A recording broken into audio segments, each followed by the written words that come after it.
We're making.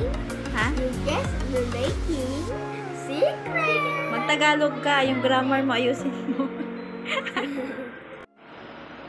And I am Counselor Queen, your host for today. And to start our day, let us first seek the guidance of the Lord.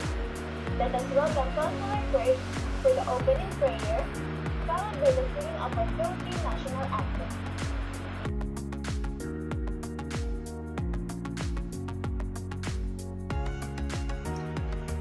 Today, we will be enjoying the last project of the Metamorphosis School Student Government.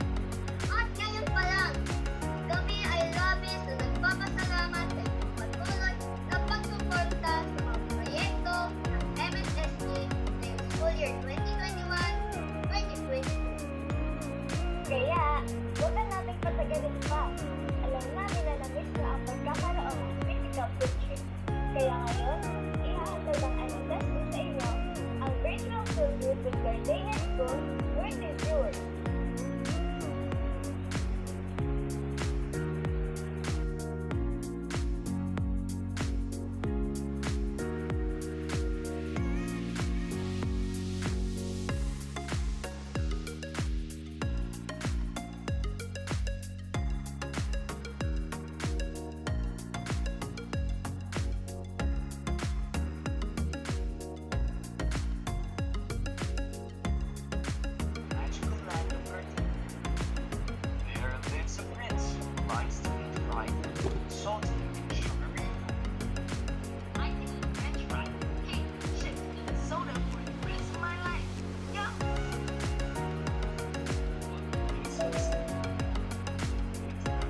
Monsters.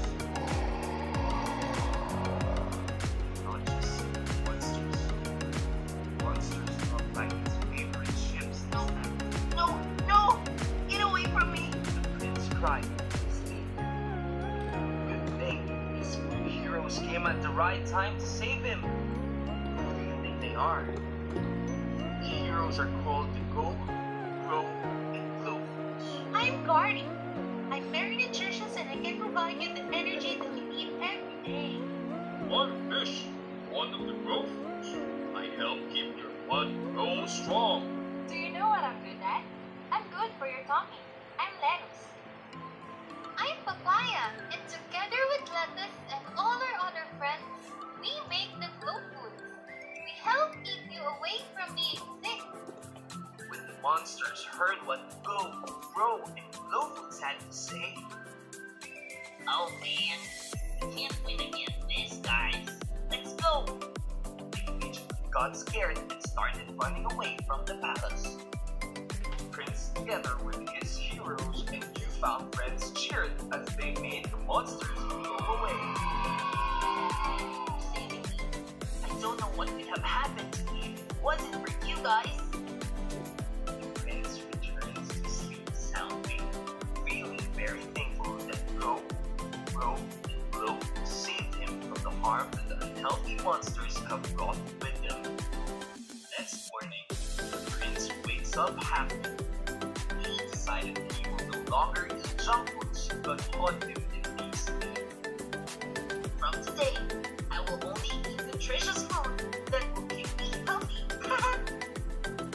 As the people in Gardenia land saw the changes within the prince, they started to follow his ways. Everyone in the palace lived a happy and healthy life.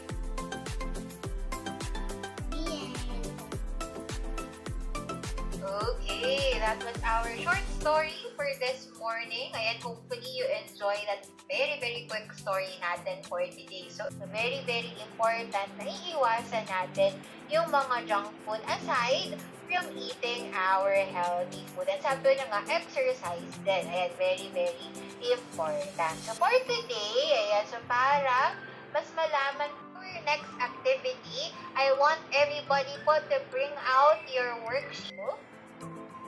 Ayan, then after po ninyong mag-drawing sa kahit anong shape ng pinggan pa yan, kung gusto nyo circle, square, rectangle, ayan, bahala na kayo dun sa shape. Ano po yung draw sa pinggan? Ayan, sa pinggan, sa loob ng pinggan, ang ino-drawing po natin for today ay kung ano-ano daw yung mga kinain ninyong pagkain or breakfast. Ano bang kinain nyo kaninang almusal?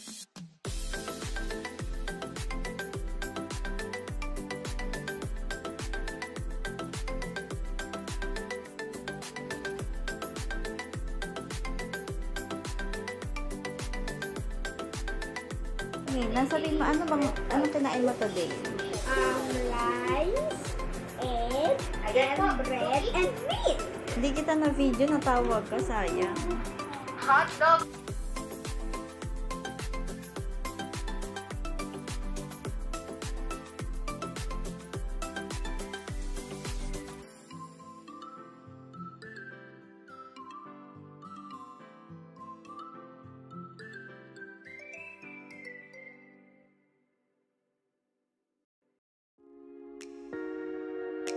Take the video.